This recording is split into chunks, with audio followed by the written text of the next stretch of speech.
അപ്പോൾ എല്ലാവർക്കും മന്ത്രത്തിലേക്ക് സ്വാഗതം. എൻ്റെ പേര് അജിത എന്നാണ്. അപ്പോൾ ഞാൻ ഈ വീഡിയോസൊക്കെ ചെയ്യാൻ തുടങ്ങിയിട്ട് കുറച്ച് നാളുകളായി. പക്ഷേ അത് വേറൊരു ചാനലായിരുന്നു കേട്ടോ. അതിന് ശേഷമാണ് ഞാൻ വീണ്ടും കുക്കിംഗ് എന്ന് പറഞ്ഞിട്ട് വേറൊരു ചാനൽ തുടങ്ങിയത്. അപ്പോൾ നിങ്ങൾക്ക് എൻ്റെ വീഡിയോസൊക്കെ ഇഷ്ടമാണെന്നുണ്ടെങ്കിൽ ലൈക്ക് ചെയ്യുക, ഷെയർ ചെയ്യുക, സബ്സ്ക്രൈബ് ചെയ്യുക. അപ്പോൾ ഇതൊരു സൺഡേ ആണ്. ഈ ആഴ്ച സൺഡേ അല്ല കേട്ടോ, മഴയൊക്കെ തുടങ്ങുന്നതിന് മുമ്പുള്ളൊരു സൺഡേ ആണ്.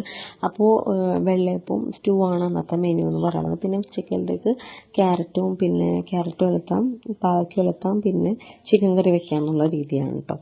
അപ്പോൾ ഇവിടെ എങ്ങനെയാണെന്ന് വെച്ച് കഴിഞ്ഞാൽ ഞാൻ എൻ്റെ എളുപ്പത്തിന് ചെയ്യണതാണ്. കാരണം സൺഡേസിൽ ഞാൻ 8 മണിയാവും എണീക്കാറുണ്ട്.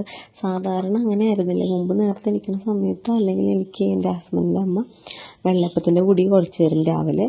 എനിക്ക് ആ സമയത്ത് അറിയുണ്ടായിരുന്നില്ല കേട്ടോ. ഞാൻ വളരെ റീസെൻ്റായിട്ട് ഏകദേശം ഏകദേശം ഒരു 2 കൊല്ലത്തോളമായിട്ടാണ് ഞാനിതിങ്ങനെ കുഴച്ച് വെച്ച് തുടങ്ങിയിട്ട്. അപ്പോൾ ഇൻസ്റ്റൻ്റ് ആയിട്ടുള്ള പൊടികളെ വാങ്ങാറുള്ളൂ. ഒന്നില്ലെങ്കിൽ ചോയ്സിൻ്റെ, അതല്ലെങ്കിൽ പൊൻകതിരിൻ്റെയോ. ആ പാലപ്പപ്പൊടികൾ തലേദിവസം തന്നെ കുഴച്ച് വയ്ക്കും. പൊൻകതിരിൻ്റെയാണെങ്കിൽ പിറ്റേ ദിവസം തന്നെ ഞാൻ കുഴയ്ക്കാറുള്ളത്. പെട്ടെന്ന് ഫെർമെൻ്റ് ആവാമെന്ന് എനിക്ക് തോന്നിയിട്ടുണ്ട്. ചോയ്സിൻ്റെ കുറച്ച് ടൈം എടുക്കും, ഒരു 1.5 hour എടുക്കാറുണ്ട്.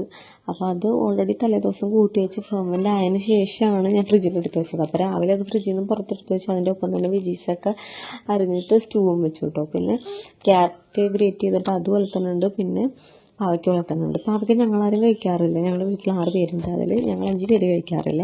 അച്ഛൻ ഷുഗർ പേഷ്യൻ്റാണ്. അച്ഛന് വേണ്ടി മാത്രമാണ് പാവയ്ക്ക കഴിക്കാറ്. പക്ഷേ പാവയ്ക്ക വറുത്തരച്ച് വെച്ചാണെങ്കിൽ കഴിക്കുകയാണെങ്കിൽ ഞാനും അമ്മയും കഴിക്കാറുണ്ട്. ബിക്കോസ് ഈ വീട്ടിൽ ബാക്കിയുള്ള 2 പേര് കംപ്ലീറ്റ് നോൺ വെജിറ്റേറിയൻ ആണ്. ഒരാൾ ഭയങ്കര ചെറുതാണ് കേട്ടോ. ക്യാരറ്റൊക്കെ വല്ലപ്പോഴും കഴിക്കുമെന്നായി. അപ്പോൾ ക്യാരറ്റ് പിന്നെ പറമ്പിൽ പോയിട്ട് ആ സമയത്ത് കുറച്ച് വേപ്പില പറിച്ചു തന്നിട്ടുണ്ടായിരുന്നത്. വേപ്പില അങ്ങനെ അപ്പോൾ പോയി പറിക്കലുള്ളൂ. ചിലപ്പോൾ മടിയും പോകും, ചിലപ്പോൾ ഇടുകയുമില്ല കേട്ടോ.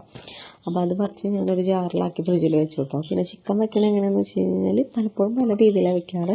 അത്തവണ വെച്ച രീതി, അതായത് ഇത്തവണ വെച്ച രീതി എന്ന് വെച്ച് കഴിഞ്ഞാൽ പൊടികളൊക്കെ കൂട്ടി ഫ്രിഡ്ജിൽ വെച്ചതിന് ശേഷം സവാളയും പിന്നെ തക്കാളി, ഇഞ്ചി, വെളുത്തുള്ളിയൊക്കെ നന്നായിട്ട് വഴറ്റിയിട്ട് കുക്കറിൽ വേവിച്ചിട്ട് ഇതിടാ ചെയ്യുന്നത്. പിന്നെ സവാള വഴറ്റിയ സമയത്ത് അതിലോട്ട് ആഡ് ചെയ്തതെന്ന് വെച്ചാൽ ചിക്കൻ മസാല മാത്രമാണ് കേട്ടോ. അതുപോലെ പാവയ്ക്ക വയ്ക്കുമ്പോഴും പാവയ്ക്ക അരിഞ്ഞ് ഒരു പച്ചമുളക് ഇട്ടിട്ട് വെളിച്ചെണ്ണ ഒഴിച്ചിട്ട് അതിലോട്ടിട്ടിട്ട് ഒന്ന് വറക്കണ പരിവാകുമ്പോൾ എടുത്ത് മാറ്റാം. അപ്പോൾ എനിക്ക് കയ്പ്പും കുറയണതായിട്ട് തോന്നിയിട്ടുണ്ട്. ഇവിടെ വേറെ ആരും കഴിച്ചില്ലെങ്കിൽ പോലും അച്ഛനും കഴിക്കുമ്പോൾ ഒരുപാട് കയ്പ്പില്ലാണ്ട് കഴിക്കണ്ടേ, അങ്ങനെ. അപ്പോൾ മഴയൊക്കെ എങ്ങനെയുണ്ട്? ഞങ്ങൾക്ക് ഇവിടെ ഞങ്ങളുടെ വീടിൻ്റെ അവിടെ മഴയുടെ പ്രശ്നങ്ങളൊന്നുമില്ല. പിന്നെ അത് മാത്രമല്ല ഹസ്ബൻഡ് വീടിൻ്റെ അടുത്ത് തന്നെയാണ് എൻ്റെ വീടും. അപ്പോൾ അവിടെയും വേറെ പ്രശ്നങ്ങളൊന്നും ഇല്ലാണ്ടൊക്കെ പോകുന്നുണ്ട് കേട്ടോ. അപ്പോൾ ഏകദേശം ചിക്കൻ കറി ഒരു 2 വിസിൽ ഞാനൊന്ന് വെച്ചു. കാരണം എനിക്ക് ചിക്കൻ കുറച്ചും കൂടി ഹാർഡായിട്ട് തോന്നിയായിരുന്നു കേട്ടോ.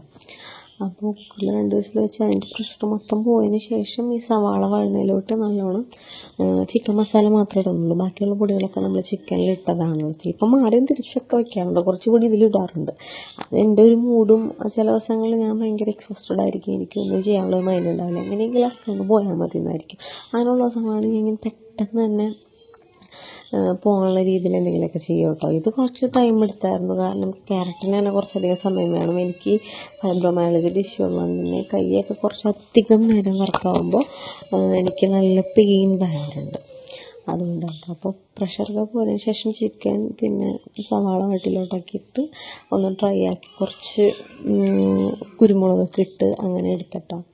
ഇതിൽ ഞാൻ വോയിസ് ഓവർ കൊടുക്കുമ്പോൾ എൻ്റെ മോന് ഇടയ്ക്ക് കിടക്കുമ്പോൾ ഭയങ്കര ഒച്ചയുണ്ടാക്കുന്നുണ്ട്. അതിന് ചില ഡിസ്റ്റർബൻസ് ഒക്കെ ഉണ്ടെങ്കിൽ എല്ലാവരും ക്ഷമിക്കുക കേട്ടോ.